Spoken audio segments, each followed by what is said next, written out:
Selain disebabkan menabung secara manual tidak konsisten, ini adalah antara punca-punca tabungan anda tidak bertambah. Menabung tanpa ilmu, sekadar ikut-ikut orang, dia pun tak faham apa yang dia buat. Sebuah buku pasal emas pun dia tak pernah baca. Tapi harapkan dia dapat untung dalam emas, itu mustahil. Tanpa ilmu, emas tak akan membuatkan kita bertambah kaya. Nak tunggu harga emas paling rendah baru nak beli?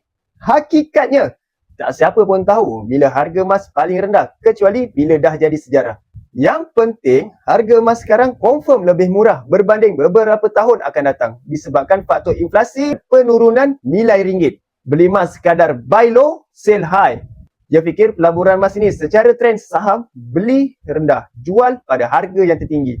Dan duit hasil jualan emas itu simpan dalam akaun bank atau dibelanjakan sampai habis. Dia tak faham cara yang betul untuk membina kekayaan dengan emas. Bermula dengan tabungan emas pertama. Dia tak sedar dia telah downgrade aset mahal emas kepada aset yang murah bila tukar emas kepada duit kertas dan sedang berlari di tempat yang sama bila berlanjakan habis hasil tabungan emas itu tadi. Miskin di usia muda adalah pengalaman kehidupan, tetapi miskin di usia tua adalah penjara kehidupan. Bagi yang berminat untuk mulakan tabungan emas pertama dengan berilmu, boleh tekan butang mesej, saya akan bantu tuan-puan secara percuma. Semoga perkongsian saya bermanfaat. Langkah pertama anda akan memberi impak yang besar pada masa yang akan datang.